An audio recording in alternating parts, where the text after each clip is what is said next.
ನಾವು ಚೆನ್ನಾಗಿದ್ದೀವಿ. ಸೊ ಇವತ್ತು ವೀಕೆಂಡ್ ಸಂಡೇ ಇರೋದ್ರಿಂದ ಎಲ್ಲಾದ್ರೂ ಹೋಗ್ಬೇಕು ಅನ್ಕೊಂಡ್ವಿ. ಅದಕ್ಕೆ ನಾವು ಚೂಸ್ ಮಾಡಿದ್ದು ಯಾವ್ದು ಗೊತ್ತಾ, ಮೂವಿಗೆ ಹೋಗೋಣ ಅಂತ. ಯಾವ ಮೂವಿಗೆ ಹೋಗಿದ್ದು? ನಾವು ಕರುಪು ಮೂವಿಗೆ ಹೋಗಿದ್ವಿ, ಸ್ಟಾರಿಂಗ್ ಸೂರ್ಯ ಅವರು. ಸೊ ಮೂವಿನ ಒನ್ ಲೈನಲ್ಲಿ ರಿವ್ಯೂ ಮಾಡೋದಾದ್ರೆ ಡಿವೈನ್ ಎಕ್ಸ್ಪೀರಿಯನ್ಸ್. ಕಾಂತಾರ ಆದ್ಮೇಲೆ ನಂಗೆ ತುಂಬಾ ಕಾಂತಾರ ಟೈಪ್ ಕನೆಕ್ಟ್ ಆಗಿದ್ ಮೂವಿ ಅಂದ್ರೆ ಕರುಪುನೆ.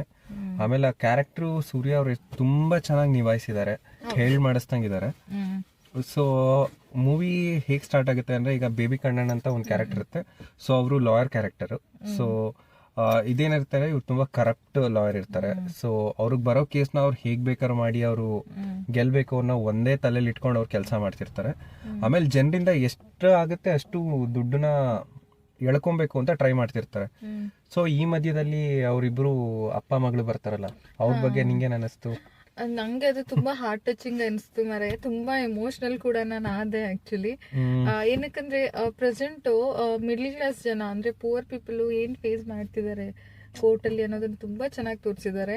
ನಾನು ಲಿಟ್ರಲಿ ಐ ಕ್ರೈಡ್. ಹೇಳ್ಬೇಕಂದ್ರೆ ನನ್ನ ಹಸ್ಬೆಂಡಿಗೆ ಗೊತ್ತಿರ್ಲಿಲ್ಲ, I was crying actually.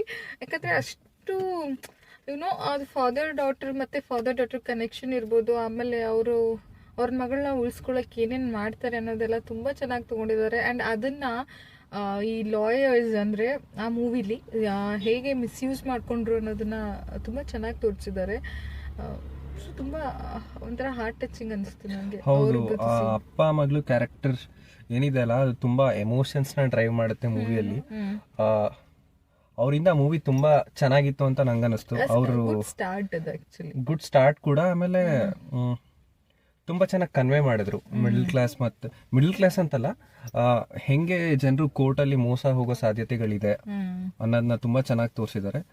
So ಈ ಮಧ್ಯದಲ್ಲಿ ಆ ಅಪ್ಪ ಮಗಳ ಕ್ಯಾರೆಕ್ಟರ್ ಏನಿದೆ, ಅವ್ರ ಅಪ್ಪಂಗೆ ಈ ಕೋರ್ಟ್ ಮೇಲೆ ಬೇಜಾರಾಗಿ ಅಲ್ಲಿ ಒಬ್ರು ಪೂಜಾರಿ ಅವ್ರು ಇರ್ತಾರೆ. ಅವ್ರು ಒಂದ್ಸಲಿ ಕರುಪು ಸ್ವಾಮಿಗೆ ನೀವು ಹರಕೆ ಹೊತ್ತು ಮೆಣಸಿನ್ಕಾಯಿನ ಕುಟ್ಬಿಟ್ಟು ತಲೆ ಮೇಲೆ ಹಾಕ್ಬೇಕು, ಹಾಕಿದ್ರೆ ದೇವ್ರು ನಿಮ್ಗೆ ಬಂದು ಹೆಲ್ಪ್ ಮಾಡ್ತಾರೆ ಅಂತ ಹೇಳಿರ್ತಾರೆ. ಸೊ ಇವ್ರಿಗೆ ಏನೂ ವರ್ಕ್ ಆಗ್ತಿಲ್ಲ ಅಂತ ತುಂಬಾ ಮನಸ್ಸಿಗೆ ನೋವಾದಾಗ ಅವ್ರು ಹೋಗ್ಬಿಟ್ಟು ಅದು ಮಾಡ್ತಾರೆ, ಆ ಮೆಣಸಿನ್ಕಾಯಿನ ಕುಟ್ಬಿಟ್ಟು ದೇವ್ರ ಮೇಲೆ ಹಾಕ್ತಾರೆ. ಅವಾಗ ಕರುಪು ಸ್ವಾಮಿ ಏನಿದೆ ಅವ್ರು ಬರ್ತಾರೆ. ಸೊ ಇಲ್ಲಿಂದ ಮೂವಿ ನೆಕ್ಸ್ಟ್ ಲೆವೆಲ್ ಇದೆ. ಮೂವಿ ಹೇಳೋದೇ ಬೇಡ.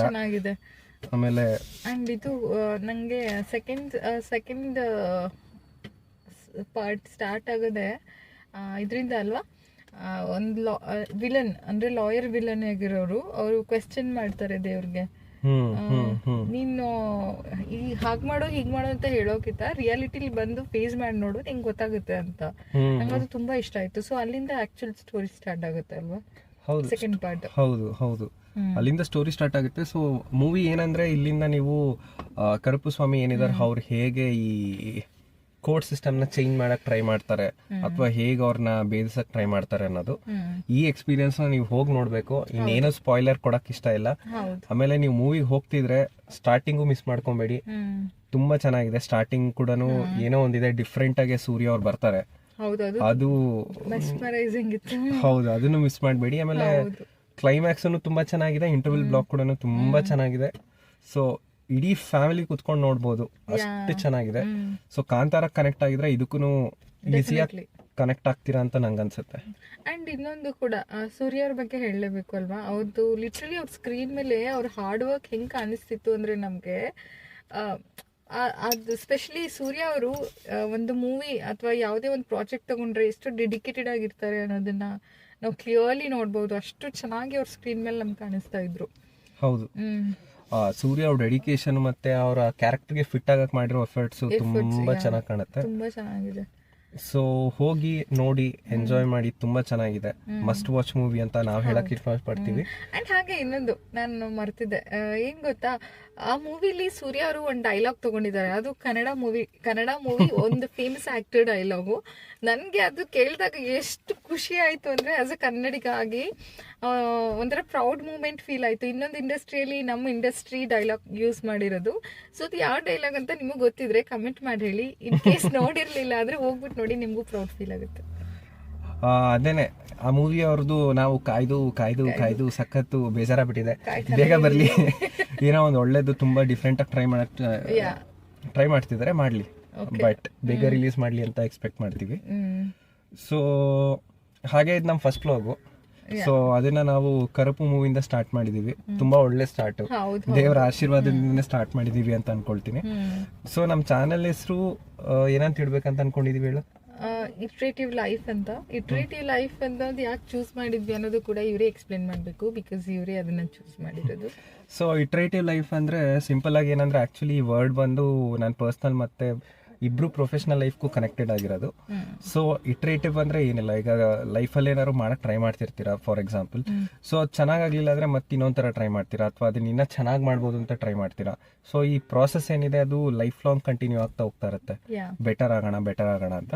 ಸೇಮ್ ನಾವು ಡಿಸೈನ್ ಮಾಡ್ಬೇಕಾದ್ರೂ ಇದನ್ನೇ ಟ್ರೈ ಮಾಡ್ತೀವಿ. ಒಂದೇನಾದ್ರು ಡಿಸೈನ್ ಮಾಡ್ಬೇಕಾದ್ರೆ ಸ್ಟಾರ್ಟಿಂಗ್ ಇಂದ ಹಿಡಿದು ಎಂಡ್ ಪ್ರಾಡಕ್ಟ್ ಬರೋ ತನಕ ನಾವು ಏನ್ ಚೆನ್ನಾಗಿ ಮಾಡ್ಬೋದು ಅಂತ ಅದನ್ನ ಬೆಟರ್ ಮಾಡ್ಕೊಂಡು ಹೋಗ್ತಾ ಇರ್ತೀವಿ. ಸೊ ಸೇಮ್ ಪ್ರಿನ್ಸಿಪಲ್ನ ಲೈಫ್ಗೂ ಅಪ್ಲೈ ಮಾಡ್ಕೊಂಡು ತುಂಬಾ ಕನೆಕ್ಟೆಡ್ ಇದೀವಿ. ಸೊ ಅದಕ್ಕೋಸ್ಕರ ನಾವು ಇಟ್ರೇಟಿವ್ ಲೈಫ್ ಅಂತ ಇಡ್ತಾ ಇದೀವಿ. ಏನಿಲ್ಲ, ಇಷ್ಟೇ. ಇದು ನಮ್ದು ವ್ಲಾಗ್ ಬಗ್ಗೆ ಇಷ್ಟೇ ಹೇಳಕ್ ಇಷ್ಟಪಡ್ತೀವಿ. ಬಿಕಾಸ್ ಏನ್ ಗೊತ್ತಾ, ಹಾಗೆ ನಾವು ವ್ಲಾಗ್ ಮಾಡಿದಾಗ ನಿಮಗೆ ನೀವು ನೋಡ್ತಾ ಇರ್ತೀರಲ್ಲ, ನಿಮಗೆ ಗೊತ್ತಾಗ್ತಿರುತ್ತೆ ನಾವು ಏನೇನು ವ್ಲಾಗಲ್ಲಿ ನಿಮಗೆ ತೋರಿಸ್ಕೊಡ್ತೀವಿ ಅಂತ.